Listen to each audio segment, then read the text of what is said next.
Because I can see us holding hands, walking on the beach, our toes in the sand. Hey y'all, and welcome back to another tutorial with me, Lee, Wine Down with Lee. This time is going to be very simple, and I'm sure everyone can accomplish this because it is just cleaning your brushes.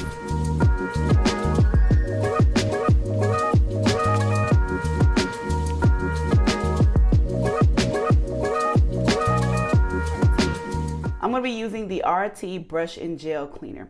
Now this is a very good cleaner. It does very well. The only thing is it leaks a lot. Oh my goodness.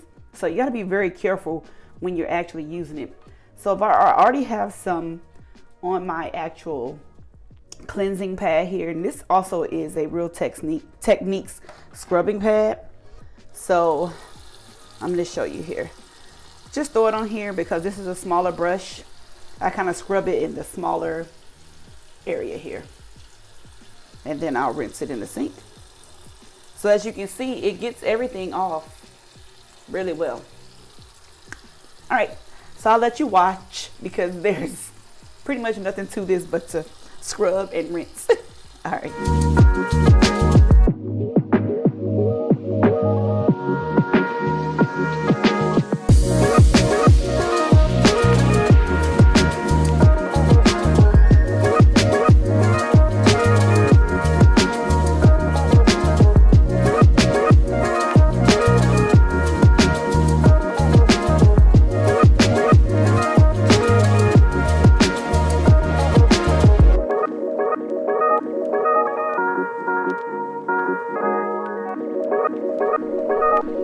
Woo-cha!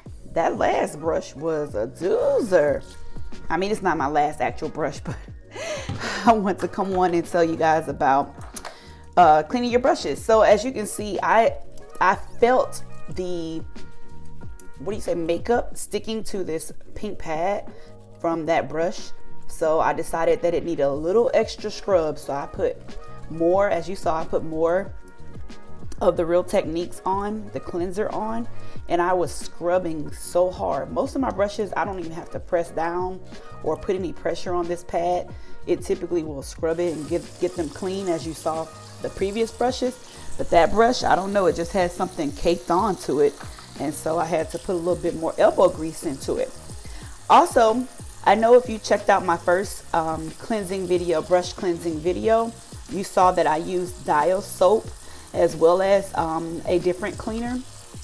I'm always switching my cleaners up because I like to try new things and see what else will clean my brushes. I also have a spray that I use as well to condition my brushes. Not to condition, but to clean them as well.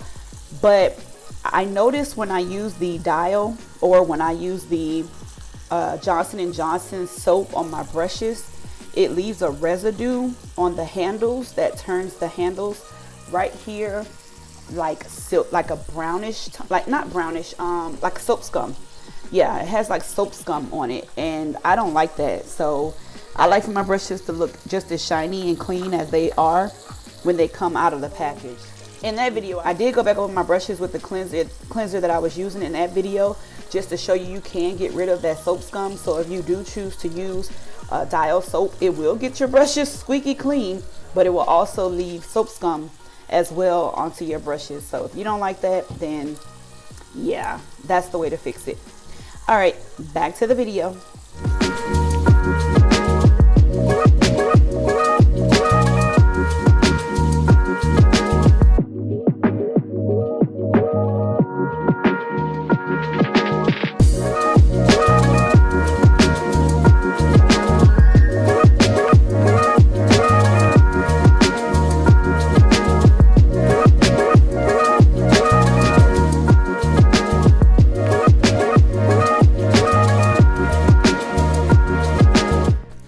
Y'all, so this is it. I am going to clean up my little area here.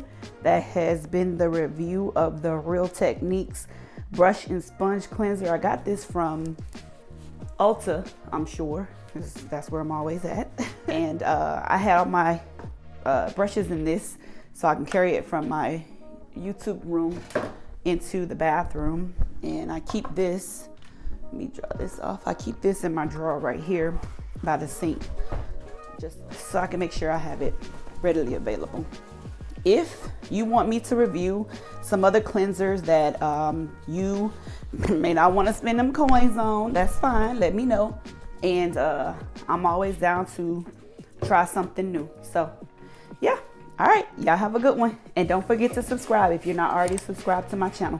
Bye.